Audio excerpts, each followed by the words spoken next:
باہر تیز بارش کی آواز کمرے میں خاموشی کو چیرتی شور مچا رہی تھی۔ وہ جو مسلسل آدھے گھنٹے سے دلہن کے جوڑے میں بیٹھی اپنی قسمت پر ماتم کر رہی تھی، اب اس کے صبر کی انتہا ہو چکی تھی۔ ایک نفرت بھری نگاہ اس نے کھڑکی میں سے نظر آتی بارش پر ڈالی تھی، اور پھر غصے سے اٹھتے اس نے کھڑکی کا پٹ پورے زور سے بند کیا تھا اور دوبارہ بیڈ پر آ کر بیٹھی اپنے پسندیدہ کام میں مصروف ہو گئی تھی۔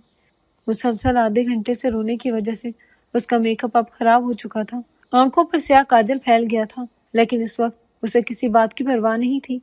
روتے روتے کب نیند اس پر مہربان ہوئی اسے معلوم نہ ہوا۔ کمرے کا دروازہ کھلنے پر وہ ہڑبڑا کر اٹھی تھی۔ اس کے پیروں تلے زمین تو تب نکلی تھی جب اس نے کمرے میں آتے علی کو دیکھا تھا۔ اسے اب اس کمرے میں گھٹن محسوس ہونے لگی تھی۔ اس نے تو دروازے کو لاک کیا تھا، پھر دروازہ کھلا کیسے؟ علی کے چہرے پر مسکراہٹ تھی۔ کمرے میں لیمپ کی روشنی کمرے میں موجود اندھیرے کو ختم کرنے کی ناکام کوشش کر رہی تھی۔ یہ دروازہ، اس نے کچھ گھبراتے ہوئے آدھا ادھورا سوال کیا تھا۔ میری جان، شاید آپ بھول رہی ہیں کہ یہ گھر میرا ہے اور یہ کمرہ بھی، تو ظاہر ہے کمرے کا دروازہ بھی کھولنے کا طریقہ بھی میرے پاس ہی ہوگا۔ وہ اپنی ویل چیئر چلاتا رباب تھکایا تھا۔ علی کے قریب آنے پر رباب کی سانس اس کے سینے میں ہی اٹک گئی تھی۔ علی نے اپنا ہاتھ رباب کی طرف بڑھایا تھا کہ تبھی رباب ایک دم چیخ اٹھی تھی۔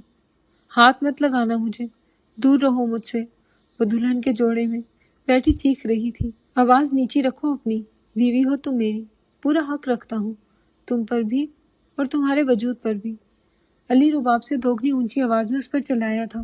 میرے ساتھ ظلم ہوا ہے، میری شادی تم جیسے معذور شخص کے ساتھ کر دی گئی ہے۔ میں پوچھتی ہوں میرا قصور کیا تھا جو تم جیسے اپاہج کے ساتھ میری شادی کر دی؟ رباب کی بات پر علی کے چہرے پر مسکراہٹ آئی تھی اور وہ رباب کو محبت بھری نگاہوں سے دیکھنے لگا تھا۔ غصے میں تم اور بھی اچھی لگتی ہو۔ رباب کو علی سے نفرت محسوس ہو رہی تھی۔ اس کا جھلسا ہوا چہرہ اور ویل چیئر پہ بیٹھا وہ شخص کسی صورت قبول نہیں تھا۔ آج اسے اپنی ماں باپ شدت سے یاد آئے تھے۔ وہ گھٹنوں پر سر رکھے پھوٹ پھوٹ کر رونے لگی تھی۔ علی بڑی گہری نگاہوں سے رباب کو دیکھ رہا تھا اور پھر وہ ویل چیئر گھماتے ہوئے کمرے سے باہر چلا گیا تھا۔ پہلے وہ تو حیران ہوئی کہ علی نے اس کی جان اتنی آسانی سے کیسے چھوڑ دی، اور پھر وہ اپنی قسمت پہ دوبارہ سے صلاوتیں بھیجنے لگی۔ گڈ مارننگ سر، وہ اپنے کوٹ کے بٹن کھولتا ہوا آنکھوں پر سن گلاسز لگائے اپنی گاڑی سے نکلا تھا۔ تبھی گارڈ نے جھک کر اسے سلام کیا تھا۔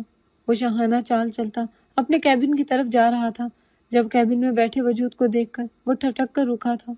ناٹ اگین یار، وہ آنکھیں گھماتا ہوا کیبن میں داخل ہوا تھا۔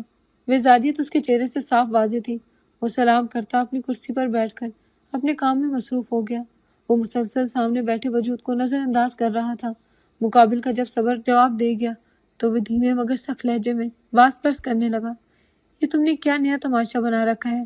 اب یہ کون سے نئے گل کھلا رہے ہو تم؟ آپ نے اتنے گل کھلائے، میں نے کبھی کچھ کہا کیا؟ وہ لیپ ٹاپ پر انگلیاں چلاتے ہوئے بغیر دیکھے اپنے باپ کو جواب دے رہا تھا۔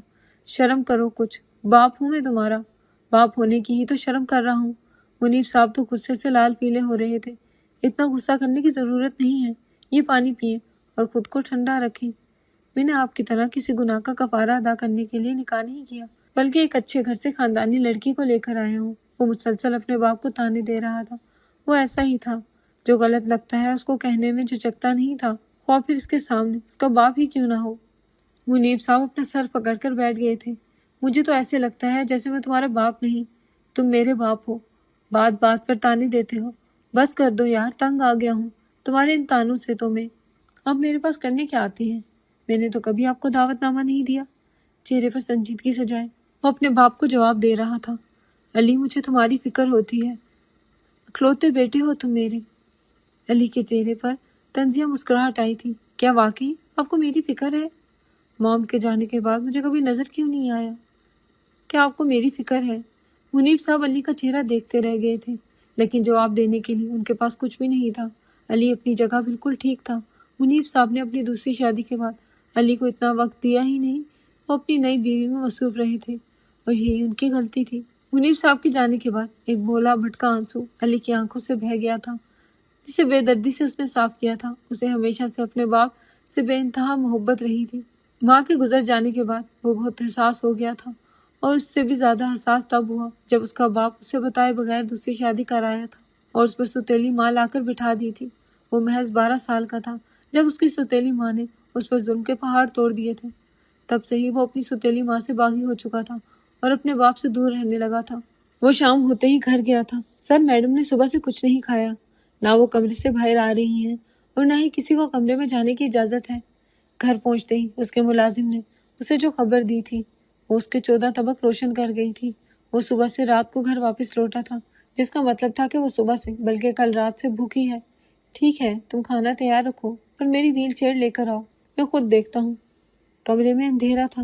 وہ کروٹ کے بل سر تک کمبل لپیٹے لیٹی ہوئی تھی۔ تم نے صبح سے کچھ کھایا کیوں نہیں؟ وہ جو کمبل کے اندر رو رہی تھی، اپنے پیچھے علی کی آواز پر ایک دم تبک کر اٹھ بیٹھی۔ میری جان چھوڑ دو، مجھے تم سے طلاق چاہیے، مجھے نہیں رہنا تم جیسے شخص کے ساتھ۔ علی نے گہرا سانس لیا تھا۔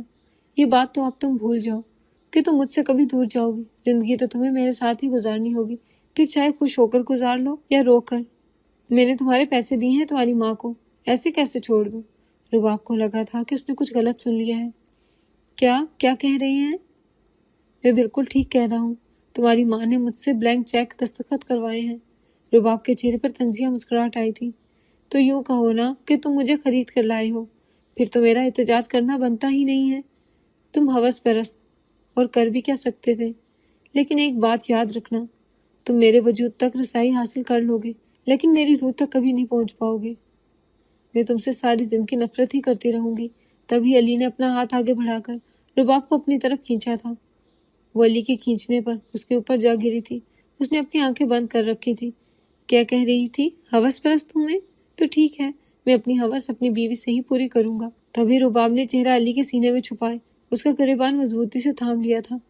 علی میں سے آنے والی پرفیوم کی خوشبو اسے بہت بھلی لگ رہی تھی، تبھی تو وہ کافی دیر اس پرفیوم کی خوشبو میں کھوئی رہی تھی۔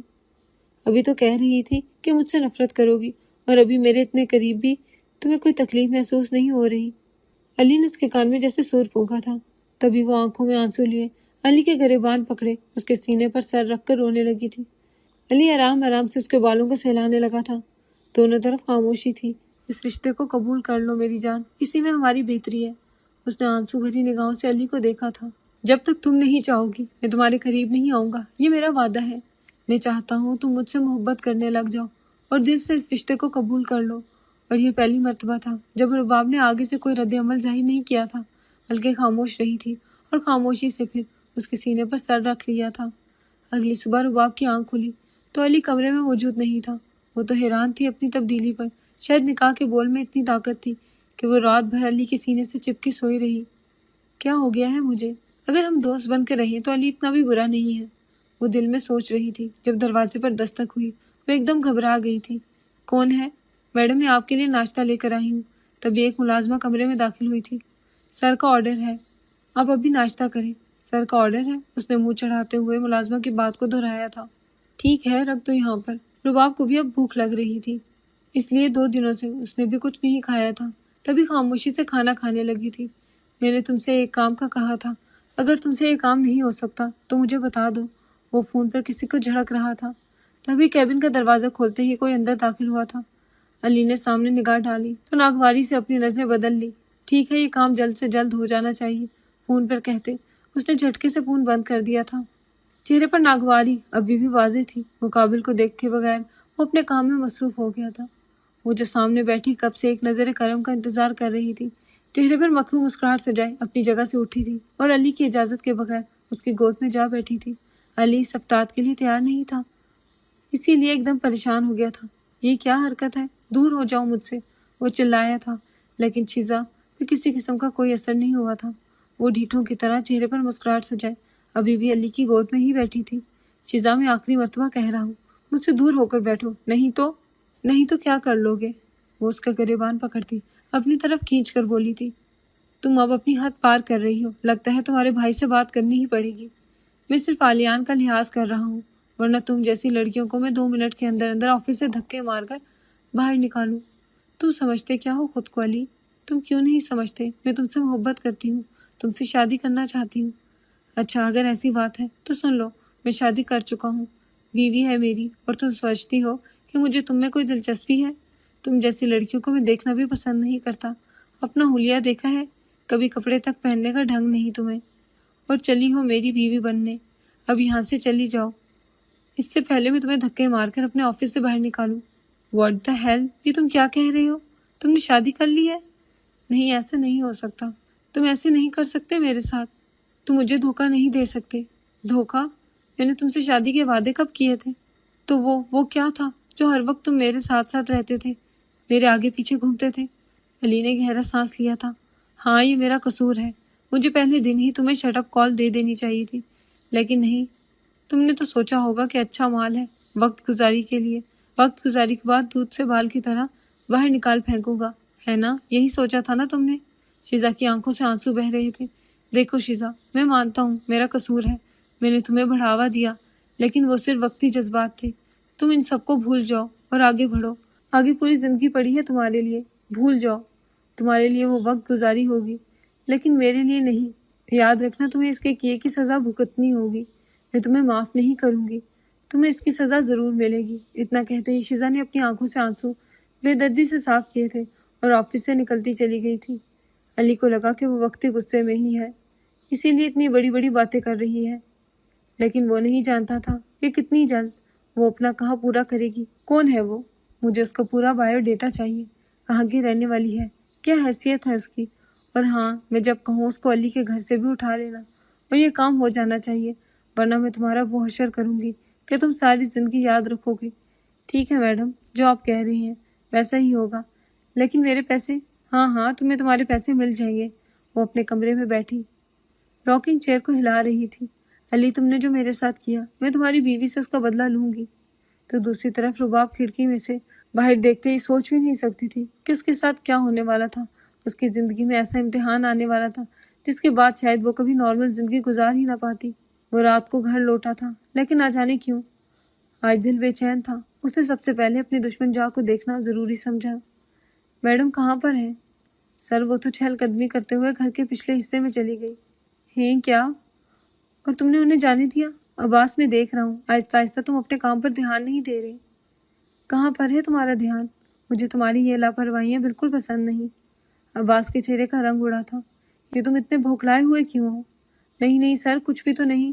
اس نے خود کو نارمل کرنے کی کوشش کی تھی، تبھی علی ویل چیئر گھماتا ہوا گھر کے پچھلے حصے میں چلا گیا تھا۔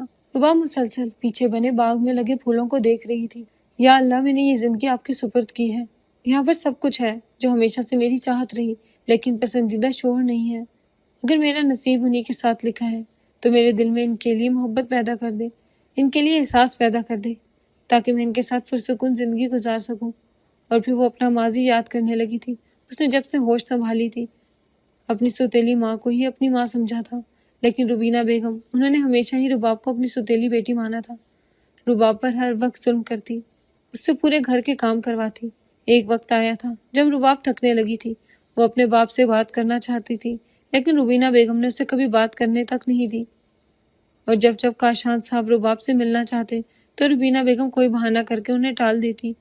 وہ بھی اپنے کاموں میں اتنے مصروف تھے کہ انہوں نے کبھی اس بات پر دھیان ہی نہیں دیا تھا کہ ان کی بیٹی ٹھیک بھی ہے یا نہیں، وہ کس حال میں ہے۔ انہیں اس بات کی کوئی پرواہ نہیں تھی، وہ تو اپنی ذمہ داری سے سبق دوش ہو چکے تھے۔ وہ ہر وقت اپنی ماں کو یاد کرتی رہتی تھی۔ تبھی ایک روز اس کی خالہ نہ جانے اس کے لیے کہاں سے رشتہ ڈھونڈ لائیں۔ خالہ، یہ آپ کیسی باتیں کر رہی ہیں؟ وہ اپاہج بھی ہے اور اس کا چہرہ بھی جھلسا ہوا ہے، میں اس کے ساتھ کسی صورت شادی نہیں کروں گی۔ بیٹا، وہ امیر خاندان سے تعلق رکھتا ہے، اپنا کماتا ہے، اپنا کاروبار ہے، تمہیں بہت خوش رکھے گا۔ خالہ، آپ کو لگتا ہے کہ سب خوشیاں پیسوں سے حاصل کی جاتی ہیں؟ ایسا نہیں ہے، میں شادی نہیں کروں گی۔ ارے بہن، اگر میری بیٹی شادی کرنے پہ تیار نہیں ہے تو تم کیوں زبردستی کر رہی ہو اس سے؟ تبھی رباب کی خالہ نے ناگواری سے اس کی سوتیلی ماں کو دیکھا تھا۔ وہ جانتی تھی کہ اس کی سوتیلی ماں رباب کی شادی اپنی مرضی سے کسی بھی ارے گہرے کے ساتھ کر دیں گی، نہ جانے انہیں رباب سے اتنی نفرت کیوں تھی۔ بیٹا، سمجھنے کی کوشش کرو، وہ اپاہج ہے تو کیا ہوا؟ اچھا ہے نا، ساری جائیداد تمہارے نام ہو جائے گی۔ تبھی روبینہ بیگم کی رال ٹپکی تھی۔ ان کے دل میں ایک نیا شیطانی خیال آیا تھا۔ روبینہ بیگم جلدی سے رباب کے پاس بیٹھی۔ تمہاری خالہ بالکل ٹھیک کہہ رہی ہیں، تمہیں یہ شادی کر لینی چاہیے، اور ویسے بھی کب تک تمہارا بوجھ اٹھا کر پھروں گی؟ میری اپنی بھی بیٹیاں ہیں، میں نے ان کے بارے میں بھی سوچنا ہے۔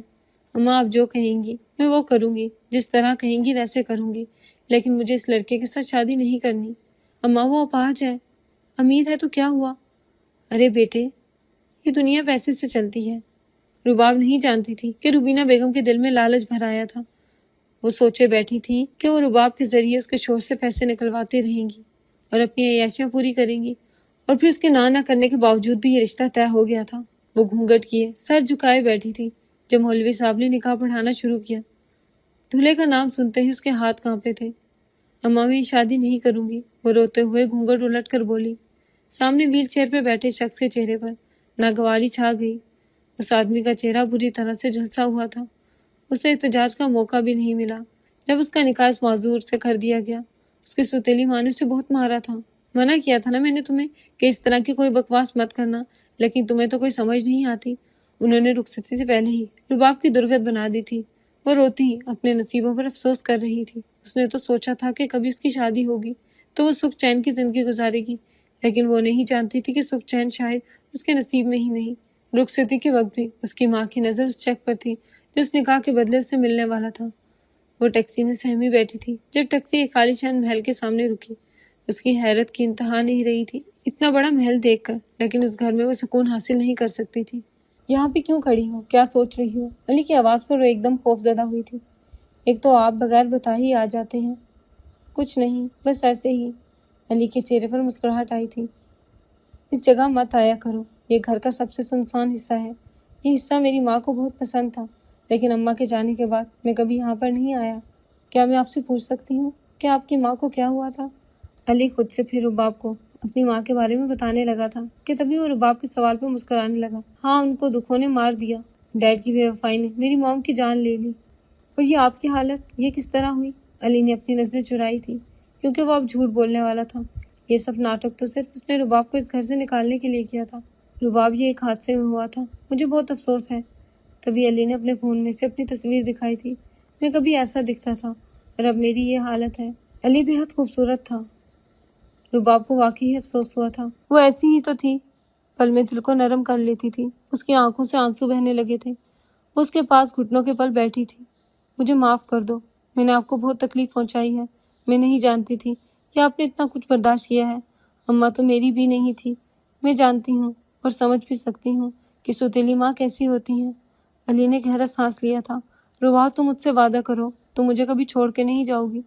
ایک تم ہی تو سہارا ہو میرا اس دنیا میں، تمہارے علاوہ اور کوئی نہیں میرا اس دنیا میں۔ لیکن آپ مجھ تک پہنچے کیسے؟ آپ خالہ کو کیسے جانتے تھے؟ میں تمہاری خالہ کی سب سے بہترین دوست کا بیٹا ہوں۔ میری اماں تمہاری خالہ کی بہت بہترین دوست ہوا کرتی تھی۔ اور وہ چیک جس کا آپ ذکر کر رہے تھے، وہ اماں نے کب لیا آپ سے؟ اور آپ نے کیوں دیا؟ تمہاری اماں چاہتی تھی کہ میں اس رشتے سے انکار کر دوں، اور اگر ایسا نہیں کروں گا تو بدلے میں وہ مجھ سے بلینک چیک لینا چاہ رہی تھی۔ میں نے انہیں بلینک چیک دے دیا کیونکہ میں تمہیں نہیں کھونا چاہتا تھا۔ مجھ میں ایسا کیا ہے جو آپ میرے لیے اس حد تک چلے گئے؟ سچ کہوں تو رباب، تمہاری زندگی میری زندگی سے کچھ مختلف نہیں، اور اس حالت میں مجھے صرف اس عورت کی ضرورت تھی جو مجھے سمجھ سکتی، لیکن میں نے تو آپ کو ہمیشہ تکلیف دی ہے۔ تبھی علی نے اسے اپنے سینے سے لگایا تھا۔ بس تم مجھ پر بھروسہ کرتی رہنا، مجھے کبھی غلط مت سمجھنا۔ ہم ایک دوستانہ ماحول بنا کر رکھیں گے۔ میں اپنے وعدے پر آج بھی قائم ہوں۔ اور یہ وہ وقت تھا جب رباب کے دل کو کچھ ہوا تھا۔ اس کے دل میں اپنے شوہر کے لیے ایک عجیب سی کشش پیدا ہوئی تھی۔ وہ اپنے شوہر کے ساتھ ایک اچھی زندگی گزارنا چاہتی تھی، لیکن یہ اس کے لیے بہت بڑا امتحان تھا۔ کسی حد تک رباب علی کے ساتھ مانوس ہو چکی تھی۔ ان کی شادی کو 1 مہینہ گزر گیا تھا۔ وہ دونوں ایک پارک میں بیٹھے ہوئے سامنے کھیلتے بچوں کو دیکھ رہے تھے۔ علی کی نگاہ گاہے بگاہے رباب کے چہرے کا طواف کر لیتی۔ اس کی آنکھوں میں ایک حسرت تھی۔ رباب نے علی کے کاندھے پر سر رکھا تھا۔ کیا بات ہے؟ کچھ کہنا چاہتی ہو کیا؟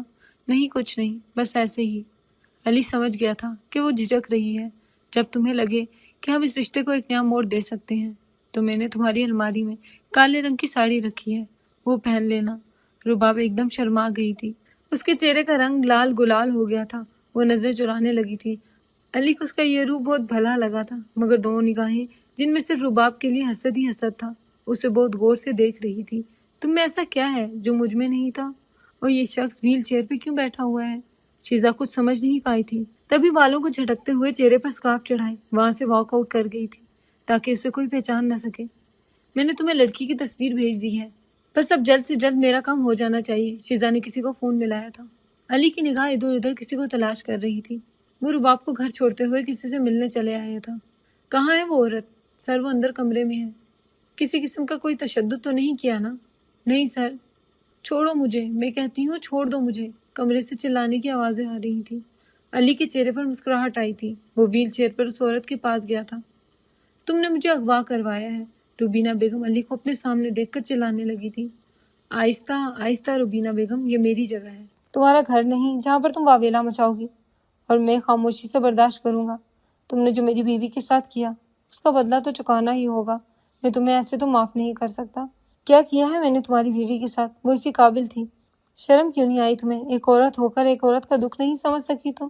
وہ تمہاری ستیلی بیٹی ہی صحیح، لیکن تھی تو بچی نہ۔ کیا بگاڑا تھا اس نے تمہارا؟ پیسوں کی لالچ نے تمہیں اندھا کر دیا، اس لالچ میں کہ شاید تمہارا شوہر رباب کے نام ساری جائیداد کر دے گا۔ بس اسی لالچ میں تم نے اس معصوم بچی کی زندگی جہنم بنا دی، اور رخصتی کے وقت جو تم نے اس کو مارا پیٹا، اس کا جواب کون دے گا؟ اس کو تب تک ٹارچر کرو جب تک یہ اپنا گناہ قبول نہیں کر لیتی، لیکن یاد رکھنا یہ عورت مرنی نہیں چاہیے۔ اس کو ایسی حالت پر پہنچا دو کہ نہ یہ زندہ میں رہے اور نہ ہی مردہ میں۔ نہیں نہیں، تم میرے ساتھ ایسا نہیں کر سکتے۔ میں معافی مانگنے کے لیے تیار ہوں۔ ارے اتنی جلدی تمہیں معاف کیسے کر دوں گا؟ گنو کتنے سال اس نے تمہارے ساتھ تکلیف میں گزاری۔ علی اپنی انگلیوں پر گنتی گنتے ہوئے روبینہ بیگم کو تکلیف پہنچا رہا تھا۔ علی بیٹا، تم تو میرے بچوں جیسے ہو، مجھے معاف کر دو، مجھ سے بہت بڑی غلطی ہو گئی۔ رباب کی مجھ سے شادی کے پیچھے بھی تمہارا بہت بڑا پلان تھا، تم نے سوچا ہوگا۔ اپاہج ہے، چہرہ بھی خراب ہے، چلو اور کچھ نہیں تو اس کی عیاشی ہی ہوتی رہے گی۔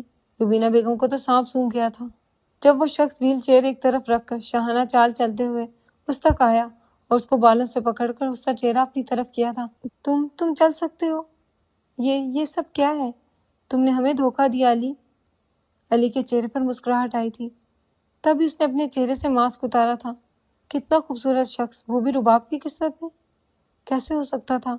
بس روبینہ بیگم یہی سوچتی رہے گی۔ دل تو چاہ رہا ہے کہ تمہارے چہرے پر تھپڑ لگاؤں، اتنا ماروں کہ تمہیں اپنی نانی یاد آ جائے، لیکن کیا کروں، مجبور ہوں۔ مرد ہوں نا، عورت پہ ہاتھ نہیں اٹھا سکتا، میری ماں نے مجھے یہی سکھایا ہے۔ بہرحال اب تم ساری زندگی یہاں پر کاٹنا، عیاشیوں میں، اور ہاں وہ بلینک چیک، اس کے پاس بلینک چیک کے ڈھیر لگا دو، جتنا چاہے اس پر رقم بھرتی رہے، کوئی اس کو روکے گا نہیں۔ علی نے ایک آخری نگاہ روبینہ بیگم پر ڈالی تھی۔ نہیں نہیں علی، تم مجھے ایسے چھوڑ کر نہیں جا سکتے۔ علی میری بات سنو میرے بیٹے۔ علی خاموشی سے اپنی گاڑی میں آیا تھا، اس کے چہرے پر فاتحانہ مسکراہٹ تھی۔ وہ گھر پہنچا تو کچن سے کچھ آوازیں آ رہی تھیں۔ وہ خاموشی سے کچن کی طرف گیا جہاں پر رباب کچھ بنانے میں مصروف تھی۔ میری جان کیا بنا رہی ہے؟ وہ اپنے دھیان میں بولا تھا کہ جب اس کی نظر رباب کے وجود پر کالی ساڑی پر گئی تھی، وہ نہیں جانتا تھا کہ وہ اتنی جلدی اس رشتے کو آگے بڑھانا چاہتی ہے۔ رباب بھی شرما رہی تھی۔ وہ میں آپ کے لیے شیر خورمہ بنا رہی ہوں، اور نہاری بھی، آپ کو پسند ہے نا؟ علی نے اپنی گردن ویل چیئر کے ساتھ لگائی تھی اور محبت بھری نگاہوں سے رباب کو دیکھ رہا تھا، جیسے اس کے بعد کبھی وہ رباب کو دیکھ ہی نہیں پائے گا۔ وہ دونوں خواب خرگوش کے مزے لے رہے تھے۔ دور چاند کی روشنی ان دونوں کی محبت پر مسکرا دی تھی۔ رباب اب علی کا بہت خیال رکھتی تھی۔ وہ ہر وقت اس کے آگے پیچھے گھومتی رہتی، نہ تو اب اسے اس کے چہرے سے گھن محسوس ہوتی تھی اور نہ ہی اس کے اپاہج ہونے سے تکلیف محسوس ہوتی تھی۔ کیا بات ہے رباب، تمہارا چہرہ اتنا پیلا کیوں پڑ گیا ہے؟ پتہ نہیں، کچھ دنوں سے طبیعت کچھ ٹھیک نہیں لگ رہی، کبھی سر چکراتا ہے تو کبھی متلی ہوتی ہے، ایسا کیوں ہے؟ چلو آج رات میں اپنے ڈاکٹر کے پاس لے جاؤں گا۔ رباب بھی خاموش ہو گئی تھی کیونکہ اس کی حالت دن بدن خراب ہو رہی تھی۔ وہ ڈاکٹر کے ساتھ کمرے میں آئی تھی، اس کے چہرے پر شرمیلی سی مسکراہٹ تھی۔ مبارک ہو مسٹر علی، آپ باپ بننے والے ہیں۔ علی کو لگا تھا کہ اس نے کچھ غلط سن لیا ہو۔ کیا آپ سچ کہہ رہی ہیں؟ جی ہاں، میں بالکل سچ کہہ رہی ہوں۔ بہت بہت مبارک ہو آپ دونوں کو۔ رباب اور علی کی تو خوشی کی انتہا ہی نہیں تھی، لیکن وہ یہ نہیں جانتے تھے کہ یہ خوشی ان کے لیے صرف کچھ وقت کی مہمان ہے۔ ان کی خوشیوں کو تو بہت عرصے پہلے کی نظر لگ چکی تھی۔ دیکھو رباب، مجھے اس بچے کے ساتھ ساتھ تمہاری جان بھی بہت عزیز ہے۔ میں نہیں چاہتا کہ کسی قسم کی کوئی کوتاہی ہو، اسی لیے تم نے ہر قدم پھونک پھونک کر اٹھانا ہے۔ گھر سے تو بالکل باہر قدم نہیں رکھنا، اور ہاں، مجھ سے پوچھے بغیر کچھ بھی تمہیں کرنے کی ضرورت نہیں ہے، بلکہ تم اس بیڈ پر بیٹھ جاؤ اور یہاں سے بالکل نہیں اٹھو گی۔ میں تمہارے پاس رہوں گا۔ اچھا، اور اگر آپ میرے پاس رہیں گے تو کام پر پہنچ جائیں گے، اور یہ گھر کیسے چلے گا؟ سب کچھ ہو جائے گا، تمہیں فکر کرنے کی ضرورت نہیں ہے۔ علی، آپ بہت زیادہ فکر کر رہی ہیں۔ میں بالکل ٹھیک ہوں، میں بیمار نہیں ہوں، اور اتنا بیٹھنا اچھا نہیں ہے صحت کے لیے۔ جو بھی ہے، لیکن میں تمہاری صحت پر کوئی رسک نہیں دے سکتا۔ اچھا بابا، ٹھیک ہے، میں بہت احتیاط کروں گی، لیکن ہر وقت بیٹھے رہنا میرے بس سے باہر ہے۔ کسی حد تک رباب علی کے ساتھ مانوس ہو چکی تھی۔ آج وہ پورے ہفتے کے بعد کسی ضروری کام کے تحت آفس گیا تھا، اور شاید یہی اس کی غلطی تھی۔ وہ مسلسل علی کو فون کر رہی تھی۔ اس کا دل گھبرا رہا تھا، وہ گھر سے باہر نکلنا چاہتی تھی، اسے بہت بے چینی محسوس ہو رہی تھی، لیکن علی کا فون مسلسل سوئچ آف جا رہا تھا۔ تھک ہار کر وہ کسی کو بھی بتائے بغیر گھر سے باہر نکل گئی تھی۔ میڈم مالکن ابھی گھر سے باہر نکلی ہیں۔ ٹھیک ہے، اب تمہارا کام یہیں تک تھا، تمہیں تمہارے پیسے مل جائیں گے۔ میڈم خیال رکھیے گا، کسی کو کانوں کان خبر نہ ہو کہ اس سب معاملے میں میرا پورا ہاتھ ہے۔ تم بے فکر رہو، کسی کو کچھ پتہ نہیں چلے گا۔ کہاں گئی میری بیوی؟ میں پوچھ رہا ہوں۔ کسی کو کیسے نہیں پتا؟ تم لوگوں کے بھروسے سے ہی تو گھر پر چھوڑ کے گیا تھا نا اس کو۔ وہ غصے سے پاگل ہو رہا تھا۔ وہ جب سے گھر آیا تھا رباب گھر پر نہیں تھی، اس کا فون بھی سوئچ آف جا رہا تھا، اس کی دماغ کی نسیں پھٹنے کو تھیں۔ عباس، میں تم سے پوچھتا ہوں کہاں پر ہے میری بیوی؟ صاحب مجھے کچھ بات معلوم نہیں، میں تو گھر کے سامان کے لیے بازار گیا تھا، میں کچھ نہیں جانتا۔ اگر میری بیوی کو کچھ ہوا تو یاد رکھنا تم سب کو مار ڈالوں گا۔ اتنا کہتے ہی وہ گاڑی لے کر گھر سے نکلا تھا۔ بڑی بات ہے، آج باپ کی یاد آ گئی، مجھے آپ کی سخت ضرورت ہے۔ میں ابھی کوئی بات کرنے کی حالت میں نہیں ہوں۔ ماجرا کیا ہے؟ سب ٹھیک تو ہے؟ کچھ ٹھیک نہیں ہے، میری بیوی کا کچھ پتہ نہیں چل رہا۔ منیب صاحب نے علی کو پہلے کبھی ایسی حالت میں نہیں دیکھا تھا، تبھی وہ ایک دم پریشان ہو گئے تھے۔ تمہیں فکر کرنے کی ضرورت نہیں ہے، آدھے گھنٹے کے اندر اندر تمہاری بیوی کا پتہ چل جائے گا۔ اب وہ کچھ پرسکون تھا، وہ جانتا تھا کہ منیب صاحب اگر کہہ رہے ہیں تو آدھے گھنٹے میں اس کی بیوی کا پتہ چل جائے گا۔ اور پھر ایسا ہی ہوا۔ آدھے گھنٹے کے بعد رباب کی انفارمیشن مل چکی تھی۔ یہ کوئی گودام تھا، وہ ہر جگہ پر دیکھ چکا تھا، لیکن رباب وہاں پر نہیں تھی۔ تبھی ایک دیوار کے پیچھے سے اسے کچھ آوازیں آ رہی تھیں۔ وہ جلدی سے اس جگہ پر پہنچا، سامنے رباب کو دیکھ کر حیران رہ گیا۔ وہ نڈھال پڑی تھی، اس کے چہرے پر نیل کے نشان تھے، بال اجڑے ہوئے تھے، دوپٹے کا کچھ پتہ نہیں تھا۔ وہ ایک دم گھبرا گیا۔ وہ جو سوچ رہا تھا اگر ویسا ہوتا تو وہ اس پوری دنیا کو تباہ کر دیتا۔ رباب آنکھیں کھولو رباب۔ وہ مسلسل اسے تھپتھپا رہا تھا۔ علی کی سب آدمی پورے گودام میں پھیل چکے تھے۔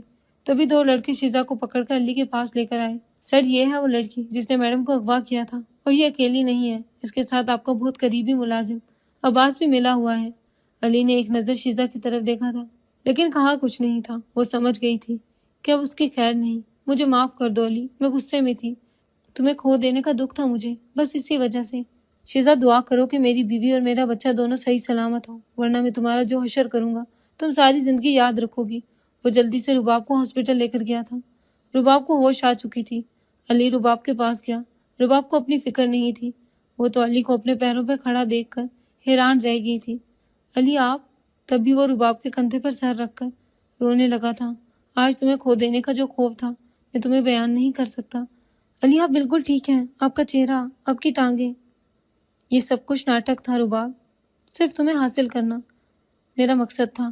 میں چاہتا تھا کہ تم مجھے ہر حالت میں قبول کرو، نہ تو تم میرے پیسوں کو دیکھ کر اور نہ ہی میری خوبصورتی کو دیکھ کر میری طرف اٹریکٹ ہو، بلکہ مجھے ہر حال میں قبول کرو، بس یہی وجہ تھی۔ تبھی وہ رونے لگی تھی۔ مجھے معاف کر دو، میں نے تمہیں تکلیف پہنچائی۔ نہیں علی، میں بہت خوش ہوں آپ کو بالکل صحیح سلامت دیکھ کر، آپ بالکل ٹھیک ہیں، مجھے اس سے بڑی خوشی اور کوئی نہیں مل سکتی۔ ہمارا بچہ بالکل ٹھیک ہے، بھول جائیں جو کچھ بھی ہوا۔ ہم آئندہ کے بعد کبھی بھی کسی منفی سوچ کو اپنے دل و دماغ میں نہیں لائیں گے۔ ہم ایک دوسرے کے ساتھ اچھی زندگی گزاریں گے۔ اور پھر 9 مہینے کے بعد خدا نے علی اور رباب کو پیاری سی بیٹی سے نوازا تھا۔ آج وہ دونوں اپنی زندگی میں بہت خوش تھے۔ ان کی زندگی سے منفی سوچ اور منفی لوگ دور ہو چکے تھے۔ خوشیوں نے اپنے پر پھیلائے تھے۔ آج بھی باہر بارش ہو رہی تھی، لیکن آج رباب کو وہ بارش بہت بھلی لگ رہی تھی۔ وجہ اس کا ذہنی سکون تھا۔ بہت شکریہ علی، میری زندگی میں آنے کے لیے۔ علی جو رباب کو کھڑکی کے پاس کھڑا دیکھ کر اس کے پاس آیا تھا، تبھی رباب نے محبت سے اس کے کندھے پر سر رکھا تھا اور اسے اپنی محبت کا اظہار کر بیٹھی تھی، جس کو سننے کے لیے علی نہ جانے کتنے ہی عرصے سے انتظار کر رہا تھا، اور آج اس کا انتظار ختم ہو گیا تھا۔